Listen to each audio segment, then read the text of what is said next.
할렐루야. 오늘도 참으로 좋은 날입니다. 날이 참으로 빠르게 지나가고 있습니다. 지혜롭게 보람되게 보낼 수 있는 이것은 참으로 하나님의 크신 은혜인 것입니다.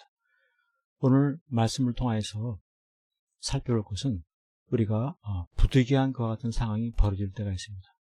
부득이하게 할 수밖에 없는, 부득이하게 안 할 수밖에 없는 이 부득이한 상황 속에서 어떻게 해야 되는가라고 하는 것인데, 바로 그 부득이함 속에서도 참고 약속을 기다리는 하나님의 뜻을 행하는 이것이 바로 귀한 믿음이다 라고 하는 것입니다. 이와 같은 사실에 대해서 오늘 큐티 부모님 말씀이 잘 이야기해 주고 있습니다. 사무엘상 13장 12절에 이에 내가 이르기를 블레셋 사람들이 나를 치러 길갈로 내려오겠거늘 내가 여호와께 은혜를 간구하지 못하였다고 부득이하여 번제를 드렸나이다 하니라. 이와 같이 말씀하고 있는데, 사울이 사무엘 선지자에게 이와 같이 말하는 겁니다. 부득이하여 번제를 드렸나이다. 왜 이와 같이 말하는가 이것입니다. 부득이하여 번제를 드렸나이다. 이 번제를 드리는 이 일은 사무엘 선지자가 해야 할 일인데 어떻게 그와 같은 일을 했다고 말할 수 있느냐 이것입니다. 아무리 참으로 급박한 상황이 벌어지고 군사들이 흩어지고 적군이 쳐들어오고 그런 상황이 참 벌어지지만, 그럼에도 사무엘이 오기까지 기다렸어야 한다라고 하는 것이죠.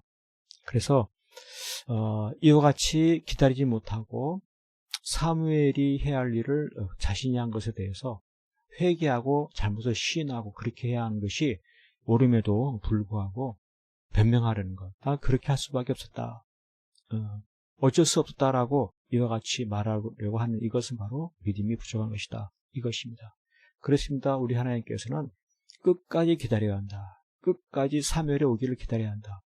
어떠한 상황이 벌어져도, 급박한 상황이 벌어져도 기다려야 한다라고 하는 이 사실을 일깨우고 싶으신 그런 심정이 있는 것입니다. 하나님은 반드시 응답하시는 하나님, 때에 맞게 도우신 하나님, 하나님 실수하지 아니하신 하나님, 그 하나님을 신뢰하고 기다렸어야 한다. 하나님은 반드시 응답하시는 하나님이신데 이와 같은 사실에 대한 믿음이 부족하면 끝까지 기다리지 못하고 결국에서는 사무엘이 해야 할 제사를 본인이 제사하고 변명을 하게 되는 것이죠. 부득이했다, 어쩔 수 없었다, 이 말 속에서는 당신이 사무엘이 잘못한 것이다, 나는 잘못이 없다라고 이와 같이 항변하는 그 의미가 담겨 있기도 하는 것이죠. 이와 같은 그 회개치 아니함, 이와 같이 믿음이 없음, 이와 같이 고집함, 이러한 모습을 통해서 그는 하나님께 버림받게 되어지고 다른 왕이 세움받게 되는 이와 같은 안타까운 결과를 맞이하게 된다 이것입니다. 참으로 믿음이 그의 인생을 참으로 좌우하는 놀라운 일이 벌어지게 된 것이다 이것입니다. 그렇습니다. 오늘 우리의 삶 속에서도 정말 꿈이 많고 소망이 많고 성공하기 원하는데 부득이한 상황이 벌어질 때 어떻게 해야 되는가 이것입니다. 부득이하게 어쩔 수 없는 이와 같은 상황이 벌어질 때 믿음이라는 것은 그 순간에도 참고 약속을 기다리는, 말씀을 따라 행하는 이것이 참으로 중요한 것이다 이것입니다.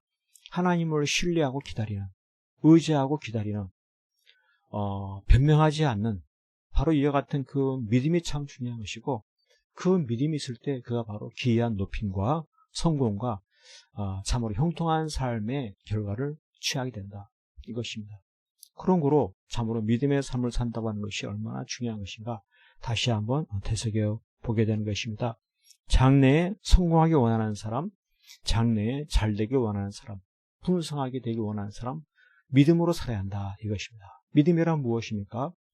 부득이해서 어쩔 수 없는 그러한 상황 속에서도 여전히 말씀의 약속을 기다리면서 여전히 순종하고 헌신하면서 이 말씀을 따라 살아가는 이 믿음, 이것이 참으로 귀한 것입니다.